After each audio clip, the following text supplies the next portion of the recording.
Bismillahirrahmanirrahim.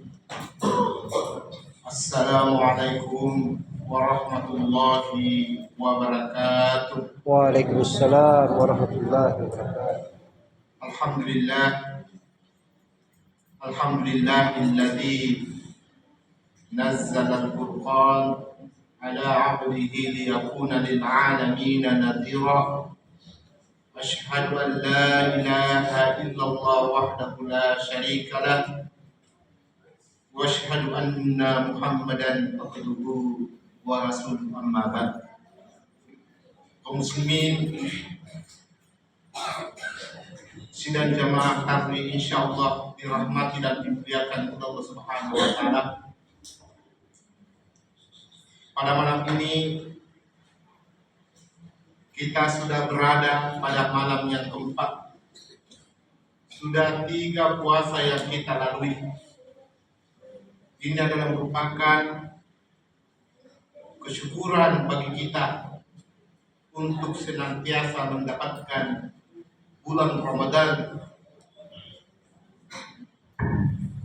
di mana bulan Ramadan adalah bulan yang penuh berkah. Segala aktivitas yang kita lakukan di bulan Ramadan, maka Allah senantiasa berkati. Jamaah yang dimuliakan oleh Allah Subhanahu wa taala, maka pada kesempatan ini judul ceramah yang saya angkat sesuai dengan judul yang diberikan oleh panitia, yaitu memperbanyak infak dan sedekah. Infak dan sedekah makna dan pengertiannya sama, yaitu sama-sama mengeluarkan harta dalam kebaikan. Contoh infak, ketika masjid kita ini membutuhkan AC, maka kaum muslimin mengeluarkan infaknya. Kalau AC 1 PK harga 3 juta, kalau AC 2 PK harga 5 juta, maka di situ kita berkesempatan untuk berinfak, mengeluarkan harta kita dalam kebaikan. Karena Allah Subhanahu wa taala berfirman, wallahu yuhibbul muhsinin, bahwa sesungguhnya Allah mencintai orang-orang yang berbuat kebaikan. Apatah lagi saya dengar tadi bahwa masjid kita ini membutuhkan untuk dipalpon, untuk kenyamanan kita ketika kita sholat berjamaah, maka itu kesempatan kita untuk berinfak. Bagaimana itu sedekah? Sedekah jamaah yang dimuliakan oleh Allah Subhanahu wa taala, pengertiannya secara umum. Karena kenapa? Kalau kita tidak mampu mengeluarkan harta kita, maka kata Rasulullah, dengan sedekah itu sifatnya umum. Senyum kepada saudaramu itu adalah sedekah. Kita bertemu di jalanan, kita senyum kepada saudara kita, itu adalah sedekah. Bukan mukanya yang marah-marah. Walaupun kita tidak kenal, tapi kita berjumpa di jalanan, senyum, karena itu adalah sedekah. Bertasbih itu adalah sedekah. Bertakbir itu adalah sedekah. Amar ma'ruf nahi mungkar itu adalah sedekah. Membersihkan masjid, kita dapatkan sampah di halaman masjid, kita ambil taruh di tempat sampah, itu adalah sedekah jamaah yang dimuliakan oleh Allah Subhanahu wa taala. Begitu pula hanya dengan ibu-ibu menyediakan buka puasa. Ya, hari ini ada ibu-ibu atau bapak-bapak menyediakan buka puasa orang yang berpuasa, itu adalah sedekah. Karena Rasulullah sallallahu alaihi wasallam mengatakan, "Man fatara shaiman kana lahu itqu raqabah wa maghfiratun li dzunubihi." Kata Rasulullah, barang siapa yang memberikan makan kepada orang-orang yang berpuasa, maka Allah Subhanahu wa taala mengampuni mengampuni dosa-dosanya dan membebaskan mereka dari api neraka. Subhanallah. Jamaah yang dimuliakan oleh Allah Subhanahu wa taala. Maka Allah Subhanahu wa taala berfirman dalam surah Fatir ayat 29, maukah aku tunjukkan suatu perniagaan yang tidak pernah bangkrut, yang tidak pernah rugi? Innal ladzina yatluna kitab Allah, adalah orang-orang yang selalu membaca Al-Quran, wa aqamus shalah, mendirikan salat, wa anfaqu mimma razaqnahum sirran wa alaniyah, orang-orang yang senantiasa berinfak di jalan Allah Subhanahu wa taala, baik itu dalam keadaan sepi, sunyi maupun dalam keadaan terang-terangan, jamaah yang dimuliakan oleh Allah Subhanahu wa taala. Oleh karena itu tidak mengapa jamaah sekalian kalau kita sebutkan di mimbar ini bahwa yang bersedekah, yang berinfak atas nama ini dengan sekian, itu tidak mengapa. Karena terang-terangan untuk memberikan motivasi yang lain, jamaah yang dimuliakan oleh Allah Subhanahu wa taala.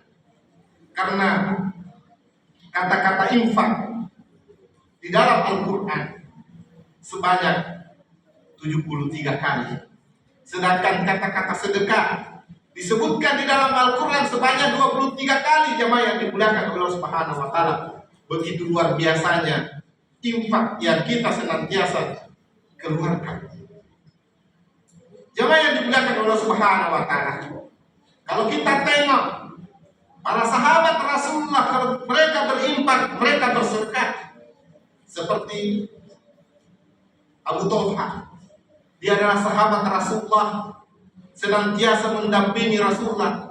Ketika turun ayat lan tanalul birra hatta tunfiqu mimma tuhibbun, tidaklah sampai mencintai kecintaan kita sebelum kita mengeluarkan harta yang kita cintai. Maka Abu Talha, jamaah yang dimuliakan oleh Allah Subhanahu wa taala, maka dia keluarkan, dia sedekahkan itu kebunnya yang paling dia cintai, yang berada di depannya Masjid Nabawi. Biasanya ibu-ibu, bapak-bapak yang sudah pernah umrah, itu di depannya Masjid Nabawi, itu kebunnya dulu Abu Talha. Mereka sangat cintai. Kenapa? Kurmanya sangat berkualitas, bukanlah cundek-cundek hasil kebun kurmanya Abu Talha dia sumbangkan semata-mata karena Allah Subhanahu wa taala dengan turunnya ayat ini. Jamaah yang dimuliakan oleh Allah Subhanahu wa taala. Oleh karena itu, di antara daripada keutamaan berinfak dan sedekah, baik di dunia maupun di akhirat. Kalau di dunia kita senantiasa berinfak dan bersedekah, maka Allah senantiasa mensucikan harta kita yang kita sedekahkan. Apakah harta itu banyak atau tidak? Karena sesungguhnya harta yang kita miliki itu adalah bukan milik kita. Nanti dikatakan harta kita itu milik kita ketika kita infakkan, ketika kita sedekahkan, jamaah yang dimuliakan Allah Subhanahu wa taala. Itulah hakikat daripada infak dan sedekah dan harta yang kita miliki. Oleh karena itu, keutamaan sedekah itu sendiri dan infak adalah mensucikan harta kita. Karena tidak selamanya harta kita itu bersih, tentu ada kotoran-kotorannya. Maka salah satu untuk membersihkannya adalah kita infak. Kemudian kedua keutamanya adalah orang-orang yang berinfak, orang-orang yang senantiasa bersedekah dapat mensucikan hati-hati kita dengan berbagai macam penyakit. Dalam diri kita ini banyak penyakit, jamaah yang dimuliakan oleh Allah Subhanahu wa taala. Banyak penyakit, baik itu dengki, baik itu ghibah dan seterusnya. Dengan salah satu cara agar hati kita ini bersih, kita senantiasa bersedekah dan infak.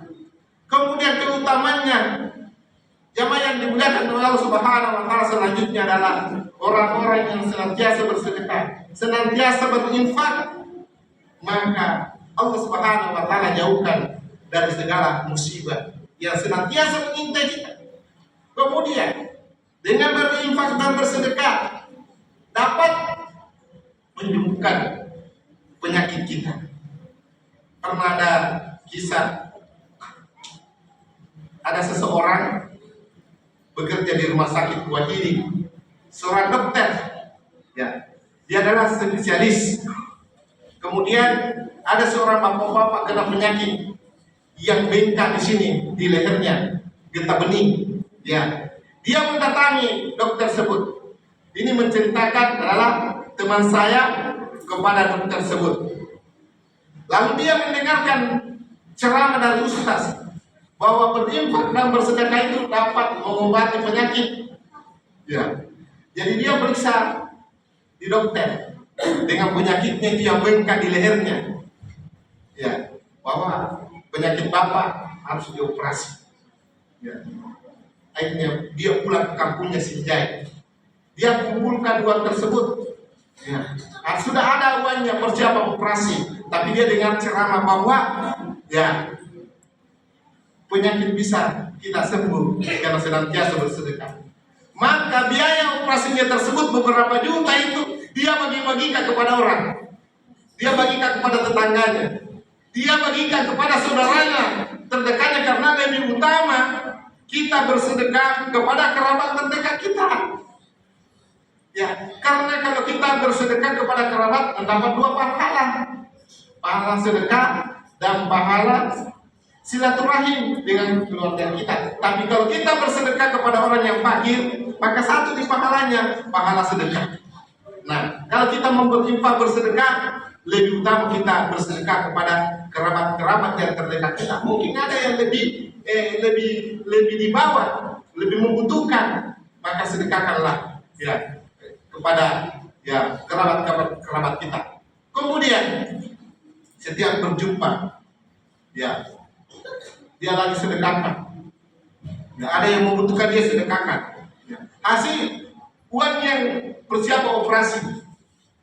Beberapa bulan kemudian, ya, datang itu bapak dari Sinjai ke rumah sakit Wahidi, ke dokter spesialis. Dia tanya, dia periksa, dok, bagaimana penyakit ini dok? Dia diperiksa, kenapa sudah tidak ada nih? Hilang itu getah beningnya. Lalu dia sampaikan, Pak, apa yang kita lakukan sehingga penyakit kita itu hilang, tidak ada sama sekali? Lalu dia mengatakan, persiapan biaya operasi yang saya siapkan, saya senantiasa sedekahkan sampai habis, jemaah yang dimuliakan oleh Allah Subhanahu wa taala. Luar biasa. Itu khasiatnya orang-orang yang berinfak dan orang bersedekah. Itu baru di dunia. Bagaimana nanti di akhirat? Ya, orang-orang yang berinfak, orang-orang yang senantiasa bersedekah, maka Allah Subhanahu wa taala akan tinggikan derajatnya nanti di surga. Kita sudah masuk di surga. Orang yang berinfak, ya. Wa ma anfaqtum ya min syai'in fa huwa yukhlifu. Ya, infakkanlah ya apa-apa ya yang kamu miliki, maka insya Allah Allah akan ganti. Allah akan ganti. Kalau kita berinfak tidak akan rugi, jemaah yang dimuliakan oleh Allah Subhanahu wa taala. Bahkan kita tambah kaya. Coba Yusuf sering berinfak, sering keluarkan zakatnya, tambah kaya. Bukan sebaliknya tambah miskin. Jemaah yang dimuliakan oleh Allah Subhanahu wa taala. Kemudian yang keutamanya lagi di akhirat, kita dimudahkan melewati namanya sirat, as-sirat, jembatan. Jadi kalau kita nanti ya sudah dihisab, kita melalui suatu jembatan, ya orang bilang bahwa rambut itu ya dibelah menjadi 7. Ya. Kemudian kita lewati, ada orang baru satu langkah sudah jatuh. Ada orang sudah balik pertengahan sudah jatuh. Ada orang baru mau sampai jatuh. Tapi orang-orang yang senantiasa berinfak, bersedekah di jalan Allah Subhanahu wa taala, maka dimudahkan baginya melewati asirat tersebut. Luar biasa ya keutamaan daripada ya berinfak dan bersedekah. Kemudian jemaah yang dimuliakan oleh Subhanahu wa taala, yang terakhir, keutamannya di akhirat adalah Allah Subhanahu wa taala memberatkan timbangan amal kebaikan kita. Maka Allah Subhanahu wa taala senantiasa mudahkan kita masuk ke dalam surga. Oleh karena itu, pada di bulan Ramadan ini kesempatan sekali untuk senantiasa mengeluarkan infak apa saja yang penting untuk di jalan Allah Subhanahu wa taala. Seteguk air, ya, 1 gelas, ya, itu adalah merupakan sedekah, ya, untuk orang-orang yang buka puasa dan seterusnya jamaah yang dimuliakan oleh Allah Subhanahu wa taala. Mudah-mudahan pada kesempatan yang mulia ini, ya, malam keempat, apa yang kami sampaikan ada manfaatnya baik kita semua. Kemudian lebih dan kurangnya mohon dimaafkan. Hadanallahu wa iyyakum ajmain. Assalamualaikum warahmatullahi wabarakatuh.